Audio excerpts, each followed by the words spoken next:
Hello, hello mes chers amis, j'espère que vous allez bien. Ici Pauline Agneau et bienvenue dans un nouvel épisode. Alors pour ceux qui ne le sauraient pas encore, ici j'interviewe des personnalités remarquables, des personnalités hors normes qui ont un peu tout vu, tout fait. Et surtout j'essaye de comprendre au travers de leur parcours qu'est-ce qui a fait la différence, qu'est-ce qui fait justement qu'ils ont réussi à émerger pour s'en inspirer et que nous essayons collectivement de devenir la meilleure version de nous-mêmes. C'est le cas aujourd'hui avec Serge Trigano que j'ai essayé d'avoir ici avec moi pendant des mois et des mois pour tout vous dire. J'ai dû m'accrocher, mais comme quoi rien ne vient facilement dans la vie et c'est ça qui est bon. Et bien Serge a finalement accepté de revenir me voir parce qu'on avait eu un premier rendez-vous qui était avorté pour me parler de son parcours. Qui est Serge Trigano, fils du célèbre fondateur du Club Med, Gilbert Trigano? Il en a pris la direction dès son plus jeune âge, enfin en tout cas il a commencé à travailler au club dès son plus jeune âge, puis en est devenu le directeur général. Mais là, il se fait sortir, il se fait licencier tout simplement du Club Med alors qu'il en est directeur général. C'était une terrible épreuve de sa vie dont on a parlé et surtout des enseignements qu'il en a tirés. Mais il ne s'est pas arrêté là. Quelques années plus tard, il crée le fameux Mama Shelter. Ce concept, vous savez, assez fou d'un hôtel à mi-chemin entre le bar et le lieu où on va pouvoir dormir, passer en tout cas un bon moment, être dans le partage et vraiment qui a explosé ces dernières années au point où il a été revendu au groupe Accor. Mais on n'arrête jamais Serge et jusqu'à maintenant, il continue à entreprendre avec plein de nouvelles idées dont on a parlé dans cet épisode. Je vous invite donc à l'écouter jusqu'au bout parce que vous allez découvrir des sacrées petites pépites à la fin. Et pour les nouveaux ici, n'oubliez pas de vous abonner, c'est hyper important. Déjà, ça fait ultra plaisir. En plus, ça vous permet de soutenir mon travail, ce qui est quand même assez sympathique. Et puis surtout aussi, ça vous permet de ne pas rater un nouvel épisode. Donc, que vous soyez sur le podcast ou sur les réseaux sociaux ou sur YouTube, n'hésitez pas à vous abonner. Je ne vous en dis pas plus et laisse place à ma conversation avec Serge Trigano.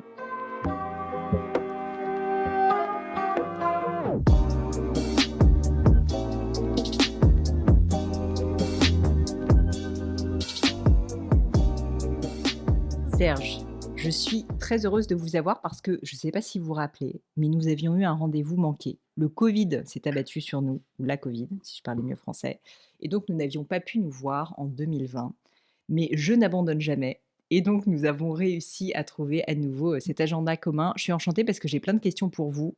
Je trouve que votre parcours est remarquable et j'ai vraiment envie que le public qui nous écoute en sache plus sur vous. Et donc, pour commencer, si vous l'acceptez, c'est peut-être un petit peu bizarre comme approche, mais je suis tombée sur une citation que j'ai trouvée très intéressante et j'avais envie de vous faire parler dessus, que vous m'expliquiez le contexte. Cette citation, c'est: «Ma sortie brutale du Club Med est la meilleure chose qui me soit arrivée. Là-bas, je n'étais que le fils de Gilbert. Ça vous apprend l'humilité, ça vous apprend à vous remettre en cause». Et la raison pour laquelle je serais curieuse de savoir donc dans quel contexte vous avez dit cette phrase et pourquoi finalement, ce moment difficile a été la meilleure chose qui vous soit arrivée, c'est parce que, bah, donc c'est une forme, on va dire, d'échec et non seulement vous avez rebondi, mais vous avez, bah, réussi à réinventer votre vie, en fait, différemment et je pense qu'il y a tellement de personnes qui nous écoutent, qui, bah, face à un échec évidemment, s'effondrent psychologiquement. Je trouvais que c'était une belle manière de commencer le podcast. Alors voilà, dans quel contexte cette phrase a été dite, qui est Gilbert et en quoi, cet échec finalement, vous a permis de vous réinventer? Alors cette phrase est bien sûr un peu exagérée, j'en ai un peu rajouté, la réalité c'est que j'ai été très malheureux quand ça s'est Mmh. passé. J'ai vécu ça très mal, comme on vit chaque fois qu'on est dégagé de sa boîte et que sa boîte, enfin dans la boîte dans laquelle j'avais vécu, grandi et qui était pour moi plus qu'une entreprise et qu'un boulot. C'est le club, c'était ma vie et je pensais que je finirais mes jours au club, voilà. Et le jour où ça s'arrête, c'est vrai que c'est d'une violence, terrible, surtout que comme les belles histoires d'amour, quand ça se termine souvent mal et donc le climat a été, plutôt difficile et c'est vrai que j'ai eu la chance de pouvoir rebondir, grâce à mes fils, grâce à mon épouse, grâce à l'envie de redémarrer, hem et c'est vrai que même si j'avais réussi au club, ce qui n'a pas été le cas, ça n'aurait été jamais que le fils du patron. Dans l'histoire du Mama Shelter, c'est mes fils et moi, voilà et donc on a pu rebâtir une nouvelle histoire. Alors, quand j'ai dit ça, j'en ai un petit peu, encore une fois, fait des tonnes, mais c'est vrai que peut-être qu'au fond du fond, c'était pas un mal que ça se termine et que je puisse réécrire une nouvelle histoire. Bah, c'est intéressant parce que du coup, vous assumez le fait que ça a été très dur. Mais c'est aussi ça qui vous a peut-être forcé à vous réinventer. C'est qu'à un moment donné, quand on touche le fond, bah, il faut remonter à la surface. Et je voulais vous demander, qu'est-ce qui fait que concrètement vous êtes remis de cet échec? Est-ce que vous pouvez nous dire, une fois de plus, il y a beaucoup d'entrepreneurs, je pense surtout en ce moment, Mmh. qui vivent des échecs. Comment est-ce qu'on rebondit quoi, concrètement? Écoutez, d'abord, on passe par une phase terrible, espèce de traversée du désert, dans lequel, le téléphone ne sonne plus, les Mmh. gens que vous appelez ne répondent plus, les banquiers qui vous promettaient de vous prêter des millions et des milliards, sont aux abonnés absents, voilà, donc il y a toute une phase, où on se pose des tas de questions, on a des idées noires, voilà. Et puis, enfin, moi, je crois que ce qui m'a sauvé, c'est l'environnement familial. C'est, le jour où le conseil d'administration me démet de mes fonctions, mon fils Benjamin qui, travaillait chez Coca-Cola à Atlanta, apprend la nouvelle, m'appelle et me dit: «Je prends l'avion et je reviens et demain on se fait les choses ensemble». Voilà, et tout l'environnement familial a permis effectivement, encore une fois, quand vous êtes président d'une boîte aussi emblématique que le club, vous êtes un peu le roi du monde, vous êtes reçu comme un chef d'État, vous savez pas ce que c'est que la douane, l'immigration quand vous arrivez, vous voyagez dans des conditions, vous êtes dans une espèce de bulle, Mmh. vous êtes reçu par les ministres, par les chefs d'État, tout le monde vous dit que vous êtes beau, que vous êtes magnifique, que vous êtes un génie, ainsi de suite. Et donc quand tout ça, ça s'arrête, vous perdez 80, enfin, en tout cas dans mon cas, 99 de ce que je croyais être des amis, et ça se resserre auprès d'un tout petit noyau, encore une fois, une épouse formidable, 2 fils, géniaux, et l'envie de redémarrer, de rebondir, un père qui a été, formidable parce que pour Gilbert, le club, c'était sa vie, Mmh. voilà, et il avait transmis le club à son fils qui n'a pas su le garder, et il n'a pas eu un mot de reproche à mon égard, ce qui a aussi été tout à fait extraordinaire. Voilà, et puis la maman qui protège le maman juive qui protège le fils, voilà, et donc tout cet environnement familial m'a aidé, très honnêtement à rebondir, même si ça a été long, pénible. J'ai quitté le club en 97 et on a ouvert le premier Mama Shelter en 2008, donc Ouais. ça fait quand même une longue période. Vous avez eu besoin de ce temps pour aussi, j'imagine, imaginer la suite. Enfin, à un moment donné, On a eu comme vous le besoin de disiez. ce temps pour encore une fois faire un peu le deuil, Ouais. enfin même si le mot est un peu exagéré, mais en tout cas, Non. passer ce passage, pénible, et puis en plus, si vous voulez, j'ai été viré de la boîte, j'avais la prétention de repartir, en voulant réinventer mon industrie, et sur un lieu un peu atypique qui est le 20e arrondissement de Paris, voilà, et donc pour des financiers classiques, redonner sa chance à un mec qui a été viré, Mmh. qui a la prétention de dire: «Je vais réinventer l'hôtellerie, et je vais faire ça dans le trou du cul du monde, dans le 20e arrondissement», c'est s'assurer que ça marchera pas, et ça effectivement, j'ai vu, je crois, 80 investisseurs, family office qui tous ont rigolé en disant: «Votre truc marchera jamais», voilà. Jusqu'au jour où on a fini par trouver la caisse d'épargne, que Dieu les bénisse, qui a dit: «Allez, on va avec vous», et on fait le truc. Donc quasiment 10 ans, en fait, quand Ouais, même, entre presque les 2, 10 ans, hein. ouais. Et je voulais vous parler justement de cette, bah, donc du Mama Shelter et puis de cette idée de réinventer l'hôtellerie parce que ce que je trouve intéressant, c'est que vous avez certes quitté le Club Med, mais en fait, la mission reste un peu la même, si je me trompe pas. Et donc au final, c'est peut-être, tirer un peu trop le fil de dire ça, mais j'ai l'impression que c'est juste que le moyen de le faire est pas le même. Mais au final, votre mission à vous, Si vous de voulez, je vie, elle crois avait que pas la changé. la marque de fabrique de la famille Trigano, c'est sa capacité à trouver des lieux, et à les mettre en valeur, et à donner de la vie à ces lieux. Que ce soit mon grand-père avec les tentes de camping Trigano qui aident, les gens à la fin de la guerre, à repartir en vacances, que ce soit Gilbert qui réinvente le club avec Gérard Blitz et qui se pose dans des endroits plus magiques les uns que les autres, mais qui chaque fois crée un univers. Et Mama Shelter, c'est pareil, c'est créer un univers dans un lieu, au milieu de nulle part, avec des garçons et des filles formidables, pas des professionnels de l'hôtellerie, et d'y apporter la vie, quoi, et de faire en sorte que dès qu'on poussait les portes d'un village du club, on était ailleurs, comme que lorsqu'on pousse les portes d'un Mama Shelter. Donc c'est vrai que c'est un petit peu la marque de fabrique de la famille, cette capacité à s'entourer de talents, d'hommes et de femmes, de la diversité, d'horizons différents, de couleurs de peau différentes, de religions différentes, et de créer cette espèce de lieu un peu magique, Mmh. voilà, c'est ce qu'on essaye de faire dans la famille. Et ça, c'est un environnement familial que vous aviez, en fait, depuis le départ, comme vous le disiez, c'est un héritage en réalité, au sens, vraiment de valeurs héritées. Et ça, est-ce qu'à un moment donné dans votre vie, dans votre jeunesse, vous vous êtes posé la question de le faire ou de ne pas le faire? Je veux dire, il y a plein de personnes qui peuvent avoir un papa qui a une entreprise, qui rêvent que les enfants reprennent et qui, bah, les enfants se sentent pas les épaules, se disent: «Vous aviez un père hyper emblématique, non en fait, j'ai pas envie, bah, je vais être son fils justement uniquement et pas, mon propre patron d'une certaine manière». Est-ce que vous êtes posé cette question ou finalement pour vous ça n'a jamais été le cas? Honnêtement, ça n'a jamais été le cas. Il n'y avait rien de plus beau qu'un village du club, dans les années 60-70-80. Les lieux étaient magiques, les hommes et les femmes qui travaillaient venaient de mondes complètement atypiques. Enfin, c'était un espèce de mélange, absolument inimaginable et Gilbert m'a jamais, bien sûr, obligé d'y Mmh. travailler. Il m'a obligé à faire des études, pathétiques études de sciences économiques qui, à mon avis, m'ont servi à rien, mais en tout cas, je les ai fait. Je suis un bon fils et après il m'a dit: «Bah, si ça t'amuse, viens travailler au club, quoi». Donc j'ai fait quelques saisons l'été, au club, où j'aurais dû être viré 10 fois parce que j'étais nul, mais Vous où on étiez me géo? gardait. J'étais géo, ouais, qui était un truc formidable.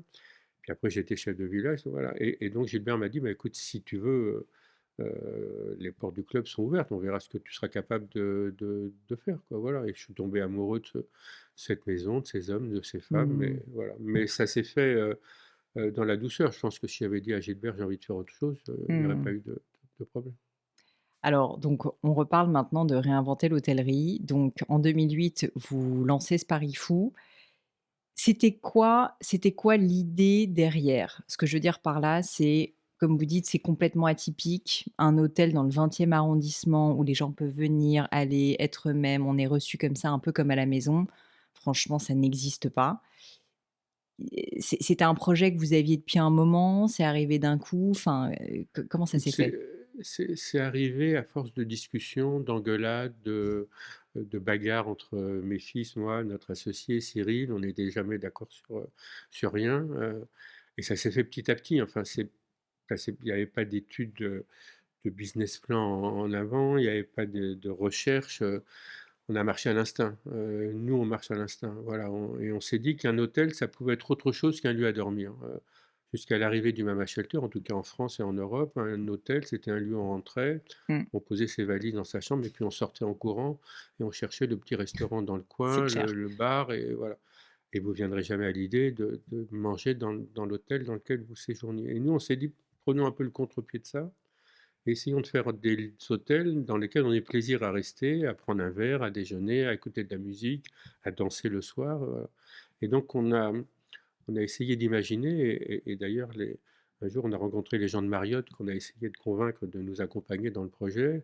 et monsieur Marriott après 1 heure de discussion, on a dans un anglais plutôt approximatif essayé d'expliquer ce que c'était que le Mama Shelter. Le gars nous a dit: «Bah, en fait, votre concept, c'est des bars avec des chambres au-dessus», ce qui est pas idiot. Effectivement, c'est un résumé, et j'ai repris souvent parce que ça résumait tout et il a dit: «Bah, nous, on sait pas faire, nous, on fait des chambres Mmh. et grosso modo, allez voir ailleurs». Voilà et donc l'idée, c'est ça, c'est de s'installer dans des quartiers populaires, à la périphérie des grandes villes, parce qu'on se disait que dans des grandes villes comme Paris, comme Londres, l'énergie, elle est plutôt à la périphérie que dans le cœur des villes. Dans le cœur des villes, les talentueux architectes, designers peuvent pas se payer le cœur de la ville, donc ils vivent plutôt à la périphérie de la ville et c'est un peu comme ça qu'est partie l'idée de la rue de Bagnolet et de créer ce lieu, voilà, où les gens pourraient rentrer, non seulement poser leurs valises, mais aller au bar, au restaurant et en termes de business model, aujourd'hui, plus de 65 du chiffre d'affaires vient de la restauration, Ouais. ce qui est tout à fait unique et Inhabituel, inouï, quoi. oui, c'est ça. Vous avez dit: «Il y a à peu près 80 banquiers qui m'ont dit non, qui m'ont envoyé un peu mon business plan, à la figure». C'était quoi finalement ce que les personnes, enfin ce à quoi les personnes croyaient le moins? C'était quoi ce qu'on vous disait tout le temps? C'était quoi, les critiques que vous Si vous aviez? voulez, dans le métier de l'hôtellerie jusqu'à l'arrivée du MAMA, maintenant on est nombreux à faire ce métier de cette façon-là, il y avait en fait 2 règles du jeu de base. La première, c'était ou vous faites de la restauration, vous faites de l'hôtellerie, mais vous ne faites pas les 2. Et la deuxième, c'est monsieur Hilton qui a dit un jour: «Le succès dans l'hôtellerie, c'est location, location, location». Mmh. L'endroit où vous êtes implanté, voilà.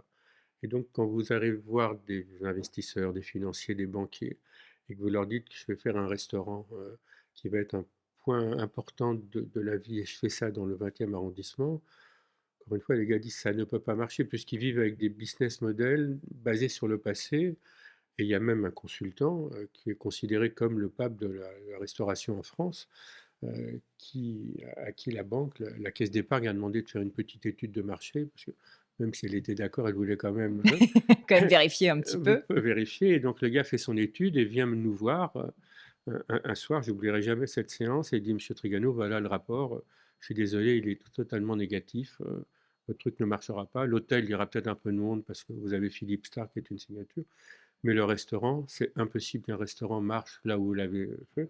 Au mieux du mieux, vous ferez 40 couverts le vendredi et le samedi et mon Mmh. conseil, que je vais écrire dans le rapport, c'est laisser le restaurant fermé dans la semaine». Heureusement, la banque ne l'a pas écouté, elle a continué le financement J'avoue. et on a fait 700 couverts, pratiquement tous les jours, du dimanche au samedi, pendant au moins une dizaine d'années au Mama Shelter de la rue de Bagnols et voilà. Donc tous ces consultants, tous ces gens qui vivent avec des modèles du passé, c'est vrai qu'ils entravent un petit peu la capacité de faire évoluer des choses, quoi, voilà. Mmh.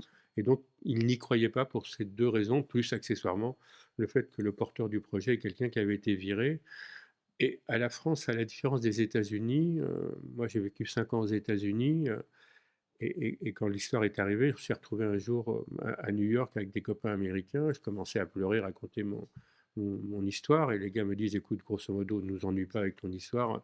Moi, j'étais patron du marketing de Coca-Cola, j'ai été viré.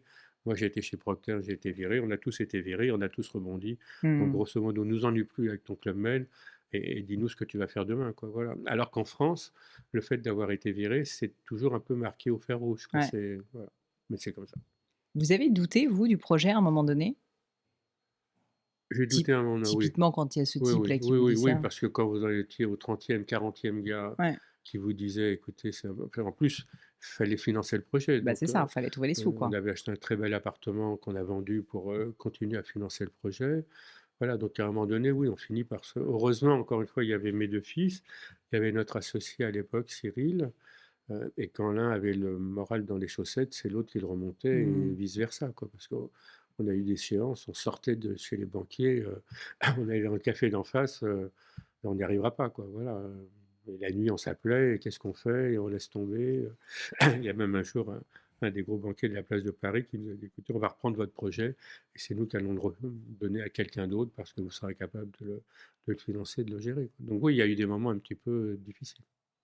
Réinventer l'hôtellerie, je pense qu'il y a plein de gens qui essaient de le faire, en tout cas qui se sont dit à un moment: «J'ai envie de le faire» et y parvenir, c'est autre chose, évidemment.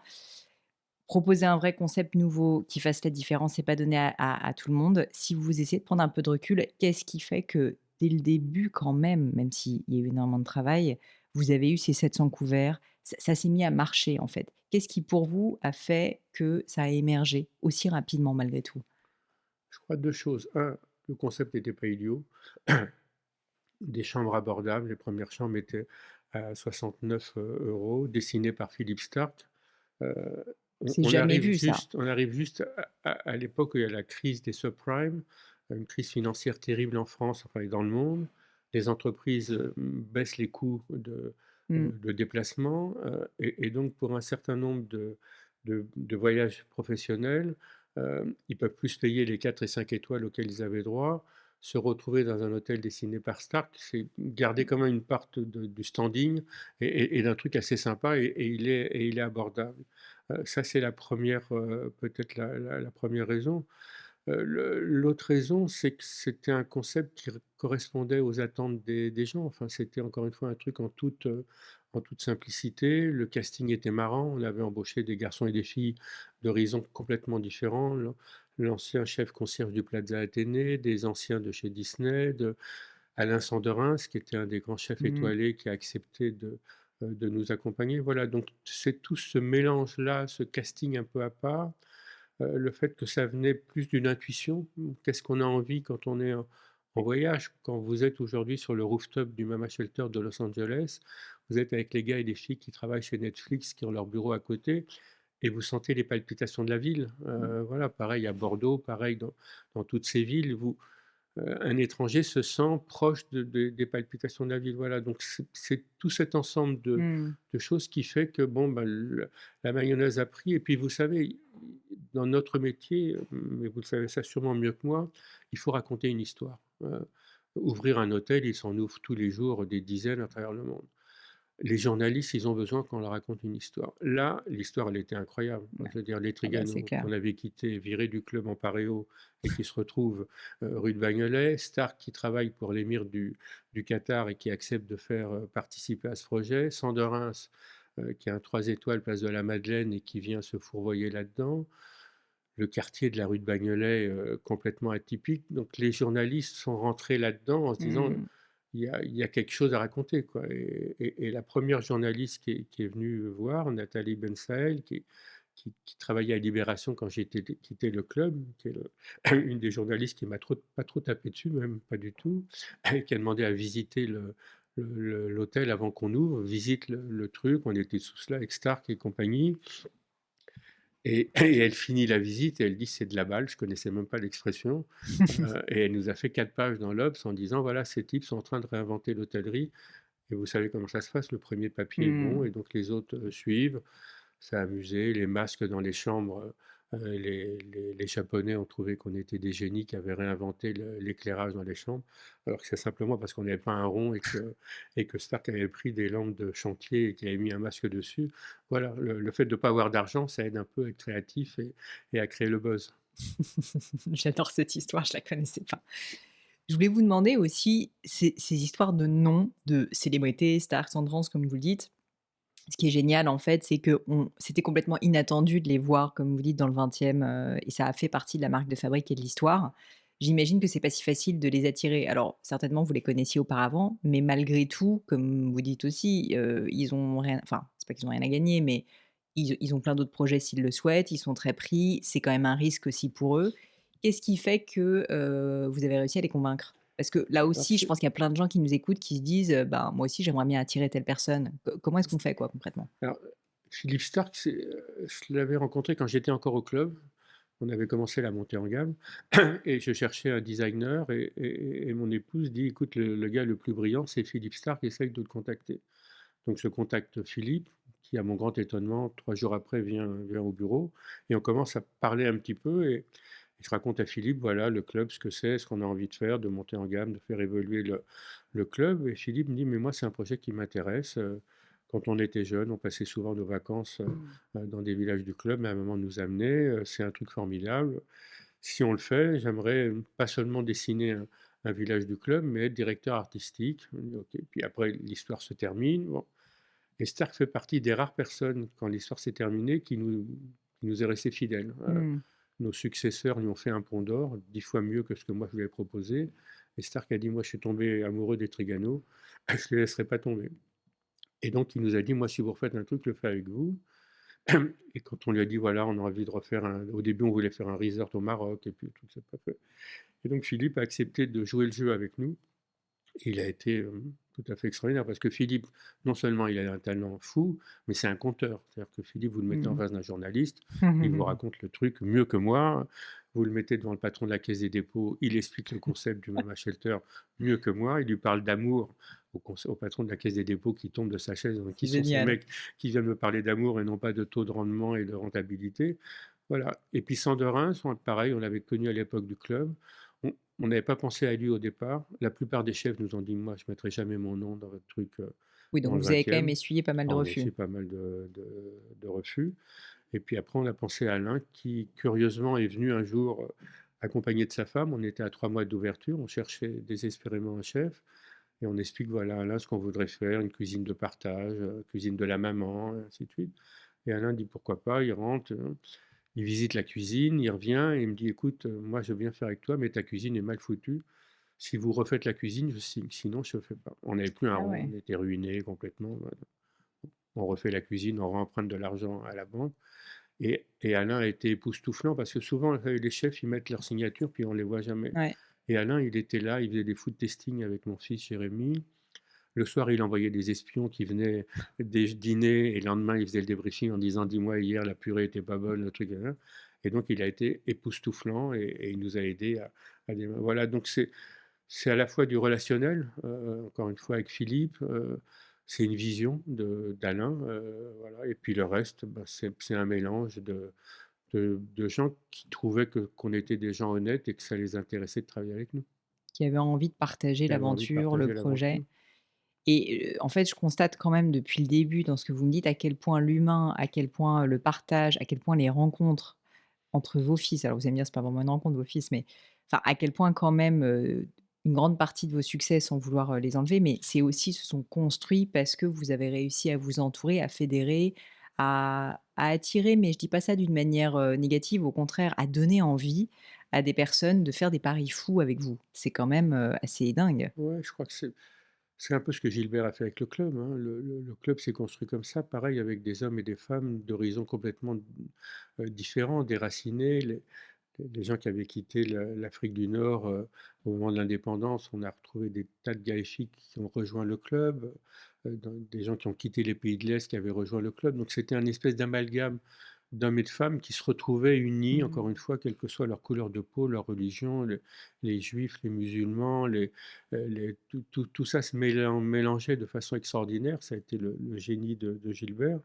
Et au moment, on a essayé un petit peu de garder ces valeurs qui avaient fait le succès de cette aventure incroyable et de la réinventer complètement parce qu'on s'est complètement, éloigné de l'univers des villages du club, mais de garder ces valeurs humaines, qui ont fait le succès, qui sont peut-être un peu la marque de fabrique, de la famille, Trigano, quoi.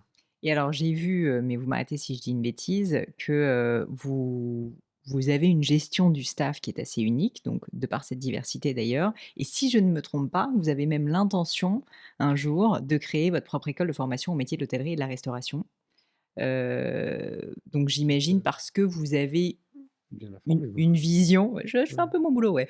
Vous avez une vision, particulière en fait, qui diffère de ce que vous observez naturellement dans le management de l'hôtellerie et de la restauration? Oui, dans notre métier, l'enjeu, c'est la transmission, et et si vous voulez, ces métiers de l'hôtellerie, ces petits métiers, qu'on a souvent méprisés en disant: «C'est des petits métiers». Quand on Ouais, parlait des métiers du club, c'est les beaux métiers, c'est les gens qui sont dans la tech, c'est les gens qui sont les dans gens qui sont l'industrie, derrière quoi. voilà. Mmh. Les métiers du tourisme, bon, moi, je trouve qu'il y a une certaine noblesse dans ces métiers, que c'est des métiers qui ont un vrai ascenseur social et l'histoire du club comme du Mama, Mmh. c'est des hommes et des femmes qui rentrent à la réception, aux cuisines commis et dont on fait des chefs de cuisine, des patrons d'hôtels et de restaurants. Et il y a peu, de secteurs dans lesquels on peut réellement voilà, évoluer autant à force de travail, de temps passé, hein. Alors c'est pas évident dans le monde d'aujourd'hui ou dans les quand vous faites les entretiens d'embauche, on vous parle d'abord, ma retraite, mes RTT, mes Le congés, télétravail. et je travaille pas le week-end et je travaille pas le soir, ce qui est un petit peu compliqué dans les métiers de service. Mais voilà, oui, donc c'est vrai que et on va essayer avec un associé de réimaginer une école de la relation. En fait, ce qui compte, c'est la relation avec les autres, voilà. Et donc que ce soit dans l'hôtellerie, mais que ce soit dans le commerce, on discute avec les Galeries Lafayette, on discute avec des banquiers et autres, qui sont tous, confrontés à ces enjeux de formation, d'attirer des talents, de les garder, de les faire évoluer et tout tourne autour de la relation qu'on a avec Mmh. les autres. Encore une fois, dans cette capacité qu'on a à faire évoluer les garçons et les filles, après il faut qu'ils sachent transmettre et faire évoluer les choses. Donc on devrait lancer, mais quand je vous quitte, là, on a une réunion avec, un certain nombre de gens là-dessus pour relancer au mois de janvier cette école de la relation. Donc mes informations, Ils sont mes justes. indices sont justes. Très bien. Mais non, mais je trouve ça passionnant parce que, bah, donc moi j'ai créé une marque de joaillerie, avec, typiquement, des personnes qui travaillent aussi en boutique. Donc on a à peu près 45 personnes en boutique. C'est pas encore énorme, mais ça fait quand Oui, même du monde. Et je vois bien à quel point et vous a enfin, ce que vous disiez est juste, à savoir, ce sont des métiers aujourd'hui qui sont un peu dévalorisés, alors même que pour moi, c'est absolument le nerf de la guerre parce que finalement, c'est ces personnes-là qui sont au contact du client, qui connaissent le client, au contact du produit aussi. Et donc je trouvais ça intéressant d'en parler parce qu'il y a pas enfin si, il y a des études bien sûr pour le faire, mais finalement c'est le terrain qui fait la différence. Pour les personnes qui nous écoutent, qui soit ont des problèmes de recrutement, soit eux-mêmes travaillent dans ces métiers-là, est-ce que vous auriez des conseils à donner sur comment réussir dans ces métiers de l'hôtellerie et de la restauration, du service en fait et de la relation? Je préfère ce terme d'ailleurs, de la relation, pour justement être dans l'écoute, être dans le partage. On se rappelle tous, d'une fois où on a eu un serveur incroyable, on a passé un super moment aussi grâce au serveur quoi, dans un restaurant, donc c'est faux que ça sert à rien et que c'est juste là pour poser une assiette sur une table, c'est pas vrai. Mais c'est vrai qu'on le perd un peu de vue, souvent parce que ça devient fonctionnel. Donc comment remettre un peu cette magie? J'aime pas donner des conseils, chacun vit sa vie. Moi j'essaye de respecter les gens avec lesquels je travaille. Je crois qu'il y a un vrai enjeu dans nos métiers, du manque de respect, vis-à-vis des garçons et des filles qui travaillent dans nos métiers, y compris le gars qui travaille à la plonge et auquel on balance les plats, à moitié sales, dégueulasses et ainsi de suite, voilà. Donc l'enjeu, ça part du respect qu'on a pour l'autre, Mmh.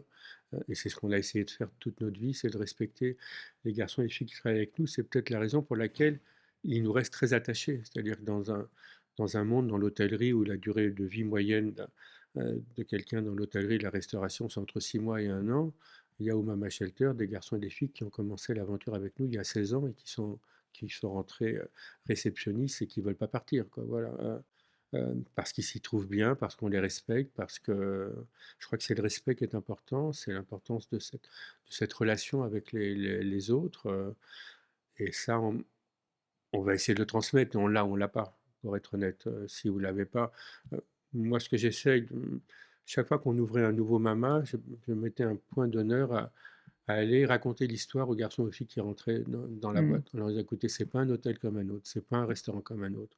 Heu, c'est un métier de service. Dans le mot service, il y a servir. Si vous n'aimez pas servir, ce que je comprends et ce que Mmh. les Français n'aiment pas, tirez-vous, partez, il est encore temps», voilà. Moi, ça fait plus de 50 ans que je suis dans ce métier, j'aime servir les autres. Il y en a qui pensent que c'est humiliant et dégradant, n'y restez pas. Voilà, moi je trouve que apporter un moment de bonheur, à des hommes et des femmes qui nous font l'amitié de pousser la porte de notre hôtel, de notre restaurant, de notre magasin, c'est quelque chose de formidable. Et il faut savoir les respecter et faire en sorte, comme vous le disiez, enfin, ce qu'il y avait d'incroyable au Mama Shelter, c'est que quand les gens appelaient pour réserver une table, ils disaient: «Je veux être servi par ce garçon et cette fille, mettez-moi là où c'est ce parce que c'est formidable d'être servi par cet homme ou cette femme». Ouais. Voilà, ça c'est unique, voilà, et c'est ça qui peut-être a fait un peu le succès du Mama, d'avoir un casting de gars et de filles tous, pleins d'énergie. Ils cassaient les assiettes, ils se gouraient dans les Ouais, ouais. commandes. Vous demandiez une viande rouge, elle arrivait trop cuite, vous demandiez de la purée, il y avait des frites. Bon, c'était le bordel complet, mais c'était un bordel tellement amusant et bien organisé que les gens nous pardonnaient tout. Si je me trompe pas, le MAMA a été, et tous les MAMA, parce que je sais pas combien il y en a maintenant, mais il y en Il y en a a 17. 17 exactement, ont été rachetés par, le groupe Accor. Mais je pense que vous gardez un rôle encore, Oui, oui. quand même, On est important, au sein, du groupe et puis de cette organisation et justement, je voulais vous demander quand on passe la main malgré tout en partie, même si vous avez d'autres projets, on en a parlé en parallèle, en quoi est-ce que notre vie change? Là aussi, je pense à toutes les personnes qui nous écoutent, qui sont entrepreneurs ou pas, ou qui changent d'entreprise et qui se disent: «Bah, en fait, il faut encore une fois presque que je me réinvente». Alors l'entreprise, elle reste là, elle continue à grandir et du coup, j'ai créé quelque chose de pérenne. Mais malgré tout, moi, je dois me positionner différemment. Ça doit pas être facile quand même. Est-ce que vous pourriez nous dire, ben, quelles ont été vos réflexions et comment, ben, finalement, qu'est-ce que, maintenant vous faites au quotidien et comment vous avez vécu cette période de transition? Pour être tout à fait honnête avec vous, ça a été là aussi un petit peu, pas compliqué, mais moi Bah, j'étais très j'imagine. attaché au Mama parce que je suis toujours attaché au Mama Shelter parce que c'est une boîte encore une fois qu'on a créée, qu'elle s'est faite, encore une fois un peu dans la douleur au début, voilà, et puis il y a des hommes et des femmes tout à fait, éblouissants. Mais le deal qu'on avait avec Sébastien Bazin quand il a pris une participation, c'est qu'il avait l'option de racheter Ouais. toutes les actions. Je pensais que ça se ferait, plus loin dans le temps, et il a décidé de le faire plus rapidement parce qu'il a entamé un processus de modification du périmètre, d'accord, et voilà. Mais comme ça se passe dans d'excellentes conditions, qu'on continue à se voir avec lui, que Jérémy continue à les aider sur tout ce qui est la restauration, le design, et que que moi je l'accompagne dans le développement. Je vais demain à Zurich, faire une réunion avec des investisseurs. Ça se passe plutôt dans un très, très bon, climat, et encore une fois, dans la mesure où on retente de nouvelles aventures, ben, on on passe à d'autres choses, quoi, et comme Vous les êtes un nouveaux peu inarrêtable, Serge, quand même. bah, écoutez, la retraite, je pense qu'elle est importante pour les gens qui font des métiers difficiles, et là, peut-être que même 62, c'est trop tard. Il y a des métiers, voilà, quand on a la chance de faire des métiers de passion, comme j'ai la chance de le vivre, bon, moi j'ai pas envie de m'arrêter. Peut-être qu'un jour on va me forcer d'arrêter, peut-être que mes fils me pousseront définitivement dehors, mais pour l'instant ça me passionne et je Vous travaille reviendrez par la porte de derrière, à mon voilà. avis. Et comme je travaille sur un projet de réimaginer des maisons de retraite, des lieux pour des gens qui vieillissent, voilà, ça me permet de continuer à bosser et d'imaginer des choses. Bah, justement, je voulais vous parler de ça parce que quand, on change comme ça, de scope, en fait, on a son projet, donc on a l'a dit, c'est pas toujours facile, mais en même temps, il y a l'excitation de ce nouveau projet et j'avais envie de comprendre, en fait, au quotidien, finalement, un peu comment s'organisent vos journées. S'il y a une forme d'organisation, sans dire que c'est tous les jours millimétré, mais ce que je veux dire, c'est, bah, vous avez plein de projets en même temps. On sent que vous avez 150 000 idées, que vous avez envie de lancer 150 trucs. Comment est-ce que vous organisez? Comment, f quelles sont les petites astuces que vous avez mis en place peut-être pour faire en sorte que vous mettez votre temps, bah, là où c'est important, là où vous avez envie de passer du temps? Parce que Dieu sait que vous vous faites inviter par des podcasts sans cesse qui vous prennent 1 heure et c'est interminable. C'est un bonheur Et avec donc vous. voilà, donc ce que je veux dire, c'est que vous avez en permanence, bah, des sollicitations extérieures. Or, vous avez plein de projets. Comment vous faites marcher l'équation? Est-ce que vous avez je sais que vous n'aimez pas donner des conseils, mais quand même Non, il y a une pas de rè astuce? il y a pas de règle magique. Là, pour l'instant, par exemple, on est sur deux su en dehors de l'école qu'on va lancer, on est sur 2 pistes là. C'est une nouvelle forme d'hôtellerie avec Léo Baby, voilà, où l'idée c'est, à la différence du Mama, là, c'est vraiment d'offrir à nos clients une paix royale, moins de musique, moins festif, mais très très bien pensé, à nouveau avec Philippe Stark, à nouveau avec un nouveau grand chef étoilé, et là, l'enjeu, bah, c'est de monter les financements, Mmh. c'est de trouver les financiers qui nous accompagnent. Il y a un fonds qui a décidé d'allouer une grosse somme d'argent pour financer cette opération, et donc là, on passe beaucoup de temps, à la fois sur les montages financiers et sur trouver les sites, aller visiter les municipalités, rencontrer les maires, les conseils municipaux, expliquer ce qu'on est en train d'essayer de faire, donc ça fait partie du boulot. Je me permets de vous interrompre quelques instants parce que j'ai une question qui me vient à l'esprit. Est-ce que la deuxième fois, même si le concept est complètement différent, mais l'esprit de réinventer encore l'hôtellerie est le même, est-ce que la deuxième fois, c'est toujours aussi stressant? Est-ce que la deuxième fois, c'est toujours aussi difficile? Ou finalement on progresse quand Ah, même un c'est petit encore peu? plus stressant, hein. Ah ouais? C'est encore plus stressant parce que quand on a lancé le Mama, on était dans l'échec, et donc les mecs disaient: «Ils sont nuls, ils vont Vous se pouviez que ramasser et tout». monter quoi? Voilà, vous pouvez monter. Là, il faut se méfier quand on est plutôt, en haut du truc, il y a de fortes chances pour qu'à nouveau on vous retape dessus en disant: «Mais ils sont nuls, ils ont rien réinventé du tout». Donc il faut être très, très modeste dans notre capacité à inventer des choses. Il faut le faire en toute humilité, en toute modestie. Et puis l'autre projet qui est Casa Barbara, qui est encore une fois d'imaginer des lieux dans lesquels, lorsqu'on vieillit, on vieillit bien. Mmh. Voilà, autour de 3 piliers, parce que pour bien vieillir, de ce que je crois comprendre, il y a 3 piliers. Un, c'est la qualité de la nourriture. 2, c'est la convivialité, de ne pas se retrouver seul. Mmh. Et 3, c'est d'avoir des activités. Voilà, donc c'est autour de ces 3 piliers qu'on va essayer de réinventer. Alors là, pour le coup, des lieux de vie pour des seniors, retrouver un peu l'esprit du club tel qu'on l'a vécu, pour des gens qui vieillissent, qui sont en forme, qui encore une fois doivent bien se nourrir. Le drame, c'est d'être seul, quand on vieillit, on perd l'homme ou la femme avec lequel on a vécu une grande partie de sa vie, et puis on reste dans la maison, dans l'appartement, avec ses souvenirs, à attendre la visite des enfants, des petits-enfants qui viennent Mmh. ou qui viennent pas, à regarder la télé, des programmes débiles, à bouffer de la merde et à mourir, voilà. Donc nous, l'idée, c'est on prend le contre-pied de ça, vous restez pas chez vous, vous allez vivre dans les Casa Barbara comme vous vivez à l'hôtel. Vous avez un appartement, une chambre, avec le côté privatif, et puis quand vous le voulez, vous descendez. Il y a un bar avec un barman qui va vous faire des cocktails, il y a de la restauration avec un grand chef étoilé, il y a des activités, et puis vous ne serez pas seul, parce que le vrai enjeu, c'est la solitude, et puis on va vous obliger à faire des choses, y compris peut-être même à travailler, parce qu'il faut travailler, il faut que l'esprit et que le corps continuent à vivre, Reste vif, ouais. sinon on s'avachit, et voilà, et puis c'est comme ça qu'on disparaît malheureusement trop rapidement. Donc c'est 2 projets passionnants et c'est ça qui me donne envie de continuer à faire des choses. Vous pensez que ces projets vont voir le jour, enfin en tout cas vous espérez, vous projetez qu'ils vont voir le jour, d'ici à combien d'années à peu près? Alors Casa Barbara, ça existe, hein, on a D'accord. on a une première installation à Nice, et on est en train de travailler sur un deuxième projet.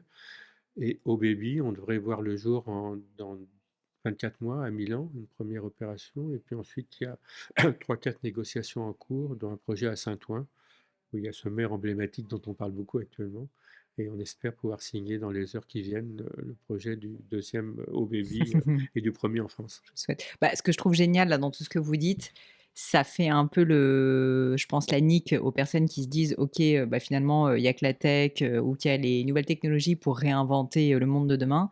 Bah, en fait là finalement, j'ai pas envie de dire que c'est simple parce que l'exécution n'est pas simple, mais par contre finalement vous dites: «Je veux réinventer l'hôtellerie» avec vos fils.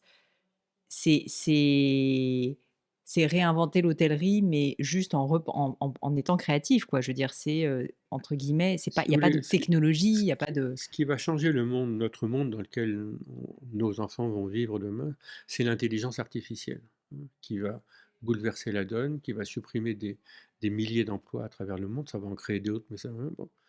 Les métiers de l'hôtellerie, de la restauration, ils ne peuvent pas être remplacés par l'intelligence ouais. artificielle. Elle va nous permettre d'être plus efficaces, de mieux connaître vos besoins quand vous allez venir chez nous. On saura plus facilement ce que vous aimez, ce que vous attendez comme chambre, comme truc, comme machin. Mais en même temps, l'humain restera au cœur de la vie et des concepts. Donc c'est quand les gens vont se poser beaucoup de questions sur, encore une fois, les dangers de l'intelligence artificielle, on va leur dire: «Mais venez travailler dans nos secteurs vont continuer Mmh. Pour le à côté vivre, ça sera des endroits magiques où on pourra se trouver, se parler, se toucher, s'embrasser, s'aimer, voilà, pas uniquement à travers l'écran et à travers les écrans d'ordinateur». Donc ça va être des des années formidables. Je sais pas combien de temps il me reste à vivre pour les voir, mais ça va être des années formidables sur le monde qui vient. bah, c'est vrai qu'on peut se dire que vu ce qui se passe, et notamment, bah, la prévalence maintenant des écrans, le temps passé sur les réseaux sociaux et cetera, on se dit quand même, on le voit bien qu'il y a un problème d'individualisation ou de solitude quand même, notamment chez les jeunes et donc là, quand on voit typiquement tout ce que vous faites, recréer des lieux d'échange, de partage qui ont un peu disparu parce qu'on le sait, il y a plus l'église, le machin, tout ça, bah, en fait, c'est un peu recréer ces communautés quoi, que vous êtes en train Absolument. d'essayer de faire. Mais si vous voulez, par exemple, pour les entreprises où le mode de travail a changé considérablement aujourd'hui avec le télétravail, Mmh, on travaille différemment. Les entreprises vont avoir besoin de lieux pour se retrouver, ouais. d'organiser encore plus qu'avant des rencontres, voilà. Et là, les Mama Shelter et d'autres, vont être des lieux magiques avec des ateliers un peu sympas où on va se retrouver. Parce que si on veut être créatif, on ne peut pas être créatif tout seul dans son coin, face à son écran d'ordinateur. Il faut qu'on se retrouve dans une salle à discuter, à s'engueuler avec les uns et les autres. Non, mais c'est vrai, voilà. Et là, ben, les hôtels comme les Mamas et d'autres vont être des lieux de plus en plus demandés pour que les entreprises retrouvent des espaces de créativité.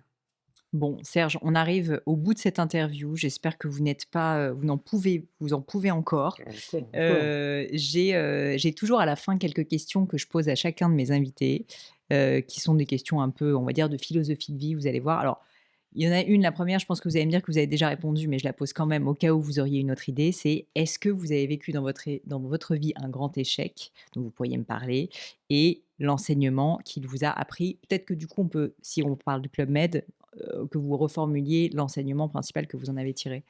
Bah, en matière d'échecs, on est servi. Viré avec perte et fracas Bon et de succès aussi. viré avec perte et fracas de la présidence du club méditerranéen, c'est un magnifique échec. Voilà, après, grâce à Dieu, grâce à mes enfants, grâce à ceci, à cela, on a rebondi, voilà, donc oui, un échec terrible, sentiment d'avoir trahi la confiance de mon père, encore une fois, c'est ce qui m'a le plus, choqué dans cette histoire et en même temps, s'en servir pour redémarrer et rebondir, péniblement, difficilement, mais voilà, ça s'est fait. Au final donc, qu'est-ce que vous pensez que cet échec vous a appris de plus profond sur vous?